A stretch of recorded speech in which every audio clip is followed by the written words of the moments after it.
The Gaza National Bank was destroyed by an Israeli airstrike on Sunday as fighting continues in Israel and Gaza.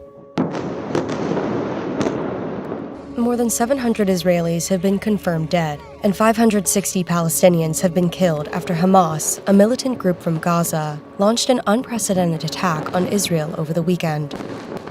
Hamas worked with Iranian security officials to plan the attack, according to senior members of Hamas and Hezbollah, another Iran-backed militant group. Western leaders have denounced Saturday's assault and offered support to Israel. I've just spoken with Prime Minister Netanyahu to assure him of the UK's steadfast support as Israel defends itself against these appalling attacks. Iranian security officials helped Hamas plan the surprise attack on Israel, senior members of Hamas and Hezbollah said. The green light for the attack, which included air, land, and sea incursions, was given at a meeting in Beirut last week. A spokesman for Iran's mission to the UN said Iran stood in support of Gaza's actions, but didn't direct them. Hamas is considered a proxy group of Iran. The exact nature of how much Hamas is being led by Iran has always been unclear. But of course, they receive a lot of their funding from Iran, a lot of their training from Iran, and a lot of their weapons from Iran. That is according to Israeli officials here in Israel. The planning for the operation began in August, according to senior members of Hamas and Hezbollah. The direct Iranian involvement could raise the risk of a broader conflict in the Middle East. U.S. officials say they haven't seen evidence of Tehran's involvement. There's a long relationship between Iran and Hamas. In fact, Hamas wouldn't be around in the way that it is without the support that it's received from Iran over the years. In this specific instance, we have not yet seen evidence that Iran directed or was behind this particular attack, but there's certainly a long relationship. On Sunday, more than 250 people were found dead at a music festival in Israel, according to Israeli state broadcaster Khan. Israeli Prime Minister Benjamin Netanyahu appointed a general to coordinate search efforts for captured and missing Israelis. The mother of a missing woman described a phone call from her daughter during the attack. At 10 o'clock, she called us and said, "Mommy, we were bombed. They shot at us. The car was shot. We cannot drive. Everybody here is hurt."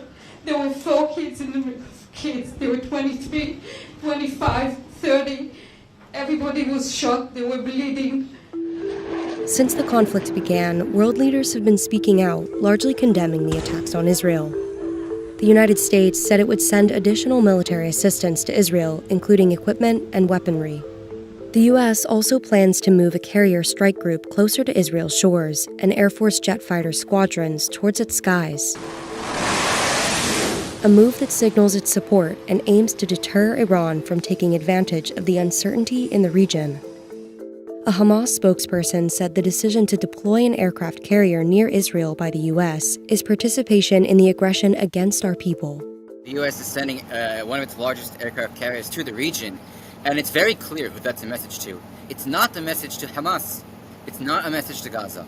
That's very clear.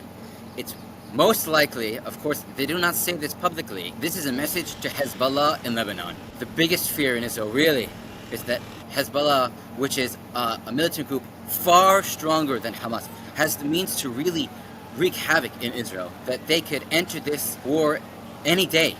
Hezbollah is trying to deter Israel from invading Gaza, from creating a ground invasion into Gaza, and on the other hand, Israel and now the United States are trying to deter Hezbollah from joining this war.